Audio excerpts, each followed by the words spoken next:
കേട്ടാ നേതാവേ രാവിലെ ചൂലുമൊക്കെ ആയിട്ട്? മറന്നുപോയോ? ഇന്ന് ഗാന്ധി ജയന്തിയാ.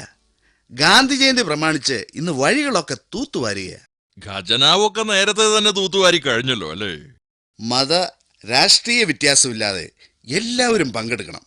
നമ്മുടെ രാഷ്ട്രപിതാവ് ഗാന്ധിയുടെ പേരിലുള്ളതല്ലേ? ആ പേരെങ്കിലും ബാക്കിയുണ്ടല്ലോ.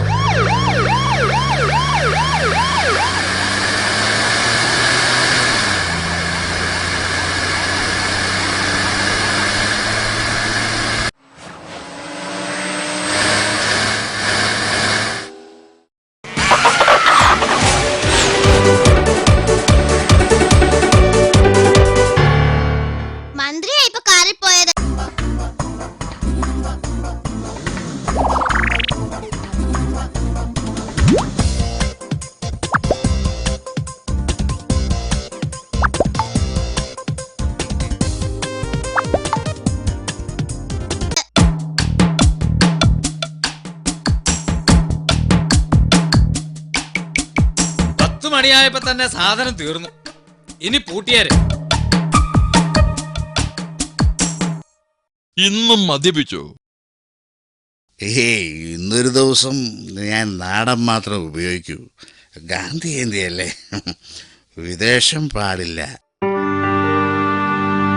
ഗാന്ധി ഞങ്ങളുടെ വയറ്റത്തടിച്ചു.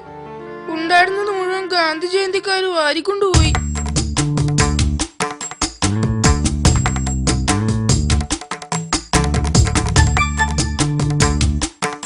ലിസി, ആ ചവറ് സൂക്ഷിച്ച് കൈകാര്യം ചെയ്യണേ.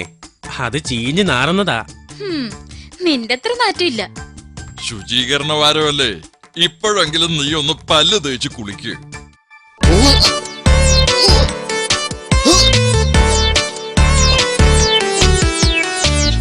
നേതാവ് അല്പം ഫോറിനും അകത്താക്കി.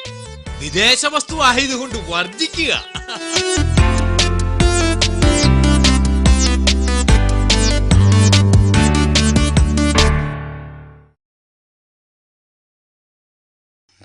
ആക്കടെ പേരൊന്നും മറന്നുപോയല്ലോ. എന്നതാ? ഗാന്ധി. ഗാന്ധി കീഴേന്ന് പറയടാ പട്ടികളെ.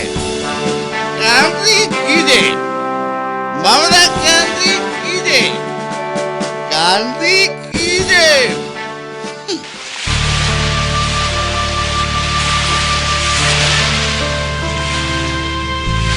പിതാവേ, ഇവരോട് പൊറുക്കണമേ.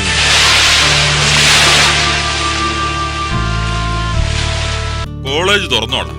എന്തോ അറിയാൻ മേല. ഇന്നിവിടെ സമരമൊന്നും കണ്ടില്ല. പപ്പ, നമ്മുടെ ഗുമസ്തന് ജോലി കിട്ടി, കോളേജിൽ പ്യൂണായിട്ട്. അയാളും ചോറ് കുത്തി മടുത്ത് കാണും. വേണ്ടേ, അയാളല്ലേ ഇങ്ങോട്ട് വരുന്നത്. നമസ്കാരം സാർ. എനിക്കൊരു പണി കിട്ടി കോളേജിൽ. അവിടെ കൊടുക്കാൻ സാറിന്റെ ഒരു സ്വഭാവ സർട്ടിഫിക്കറ്റ് വേണം. അവിടെ കൊടുക്കാൻ സാറിന്റെ സ്വഭാവ സർട്ടിഫിക്കറ്റ് അല്ല, തന്റെ സ്വഭാവ സർട്ടിഫിക്കറ്റാ വേണ്ടത്. എടാ, ഇന്ന് അവധിയാ, ഒരു മന്ത്രി മരിച്ചതിന്. മന്ത്രി മരിച്ചോണ്ട് സന്തോഷം കൊണ്ടായിരിക്കും അവധിയിട്ടത്. കോളേജ് ജോലിക്ക് പോകുന്നതൊക്കെ കൊള്ളാം, ഹെൽമറ്റ് ധരിച്ചോളണം.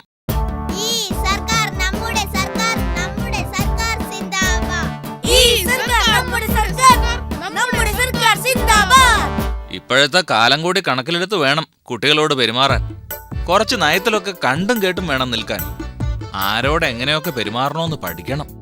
സാർ അതൊക്കെ ഒന്ന് പറഞ്ഞു തരണം. കോളേജ് ജോലിക്ക് പോകണമെന്ന് പറഞ്ഞപ്പം മുതല് LIC പോളിസി എടുക്കണമെന്ന് പറഞ്ഞു ഭാര്യ ഒരേ പിടിയാ. അവിടെ റാങ്ക് കിട്ടുന്ന പിള്ളേര് കാണും. സൗഹാർദ്ദമായിട്ട് പെരുമാറണം. കാരണം പാസ്സായി കഴിയുമ്പോൾ അവരൊക്കെ കോളേജ് ക്ലാർക്കുമാരായിട്ട് വന്നെന്നിരിക്കും. ഫസ്റ്റ് ക്ലാസ് കിട്ടാവുന്ന കുട്ടികളും കാണും. വളരെ സ്നേഹമായിട്ട് പെരുമാറിക്കോണം. പാസ്സായി കഴിയുമ്പോൾ അവരിൽ ചിലരെ കോളേജിൽ തന്നെ ലെക്ചറായിട്ട് വന്നെന്നിരിക്കും. മാനേജ്മെന്റ് കോട്ടായി കയറിയ പ്രമാണിമാരുടെ മക്കളും കാണും. പഠനമൊന്നും പൂർത്തിയാക്കുകയല്ല, അവന്മാരോടെ ഭക്തി, ആദര, ബഹുമാനം വേണം. അവന്മാരൊക്കെ ആവും പിന്നീട് മാനേജ്മെന്റ് കമ്മിറ്റിക്കാരായിട്ട് വരിക. വെടിയുണ്ട ഞങ്ങൾക്ക് പൊരിയുണ്ടയാണ്, തോക്ക് ഞങ്ങൾക്ക് പുല്ലാണ്. കഠാരിയും കൊടുവാളും ഒക്കെയായി തെമ്മാടി രാഷ്ട്രീയം കളിക്കുന്ന രാഷ്ട്രീയ കുട്ടി നേതാക്കന്മാരെ കണ്ടാലേ ദൈവത്തെ പോലെ അങ്ങ് വണങ്ങിയേക്കണം. അവനൊക്കെ നാളത്തെ മന്ത്രിയാന്നേ. ഇറാഖിൽ പൊരിഞ്ഞ യുദ്ധം. അമേരിക്ക ഇറാഖിലേക്ക് കടന്ന് ആക്രമണം തുടങ്ങിക്കഴിഞ്ഞു. എന്തിനാ ചേട്ടാ ഈ അമേരിക്ക ഇറാഖിലേക്ക് കടന്നു കയറിയത്? ഓ, എന്നാത്തിനാ? കള്ളത്തടി വെട്ടാനായിരിക്കും. അതെങ്ങനെയാ ചേട്ടാ? ഇറാഖിലെല്ലാം മരുഭൂമിയല്ലേ? ഏയ്, നിങ്ങൾ ഇങ്ങനെ ബഹളം ഉണ്ടാക്കരുത്. മിണ്ടരുതെന്ന് ബോർഡ് എഴുതി വെച്ചിരിക്കുന്നത് കണ്ടില്ലേ? പിന്നെ താനെന്തിനാ മിണ്ടിയത്?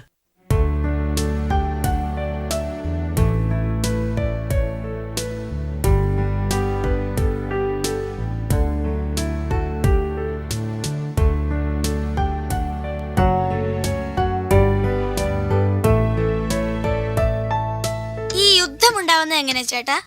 യുദ്ധം ഉണ്ടാകുന്നതിന് പല കാരണങ്ങളും ഉണ്ട്. ഉദാഹരണത്തിന് ഇറാഖ് യുദ്ധം. ഇറാഖ് അമേരിക്കയിൽ നിന്ന് കുറെ കാശ് കടം മേടിച്ചു. അത് തിരിച്ചു ചോദിച്ചപ്പം ഇറാഖ് പറഞ്ഞു തരാൻ പറ്റുകയില്ല. അങ്ങനെ തരിയലെന്ന് പറഞ്ഞ യുദ്ധം ഉണ്ടാവോ ചേട്ടാ? നിങ്ങൾക്ക് മനസ്സിലാക്കാൻ വേണ്ടി കുറച്ച് ലളിതവാക്കി ഞാൻ പറയാം. എൻ്റെ കെട്ടിയോടപ്പൻ എന്നോടൊരു1000 രൂപ കടം വാങ്ങിച്ചിട്ട് തിരികെ ചോദിച്ചപ്പം തരാൻ പറ്റുകയില്ല എന്ന് പറഞ്ഞു എന്ന് വിചാരിക്കുക. ആര് കടം വാങ്ങിച്ചെന്നാ? എന്റെ അപ്പനോ? എന്റെ അപ്പൻ നിങ്ങളുടെ കയ്യിൽ നിന്ന് കടം വാങ്ങിച്ചെന്നോ? അതിനപ്പം വേറെ ജനിക്കണം. ജമ്മത്തിതേ വരെ എന്റെ അപ്പൻ ആരോട് കടം വാങ്ങിച്ചിട്ടില്ല. പിന്നെ നിങ്ങളോട് വേണ്ടാതീനം പറഞ്ഞാലുണ്ടല്ലോ. നിന്റെ അപ്പനെ കുറിച്ചൊന്നും പറയണ്ട. അങ്ങേരെ പണ്ടെടുത്ത ലോൺ തിരിച്ചടയ്ക്കാതെ ബാങ്കുകാര് വീട് ജപ്തി ചെയ്ത കഥയൊക്കെ എല്ലാവർക്കും അറിയാടി. അങ്ങേരുടെ മാന്യതയെ കുറിച്ചൊന്നും പറയണ്ട. തന്റെ അപ്പനാണോ കള്ളന്? അങ്ങനെ ഇന്നാള് പോലീസുകാർ പിടിച്ചോണ്ട് പോയില്ലയോ? ചെറ്റത്തരം പറയരുത്. നിന്റെ അപ്പൂപ്പനെ ആയിരിക്കും പോലീസുകാർ പിടിച്ചോണ്ട് പോയത്. എന്റെ അപ്പനെ ഒന്നും പോലീസുകാർ തൊടുകയില്ല.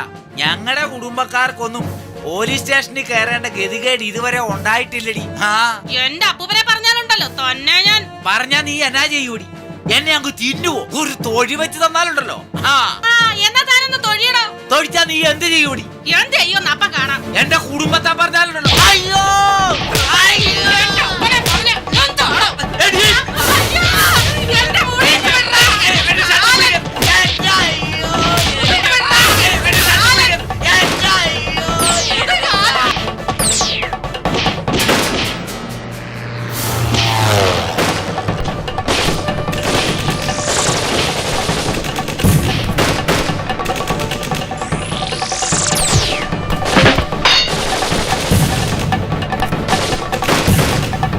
മതി മതി, ഒന്ന് നിർത്ത്.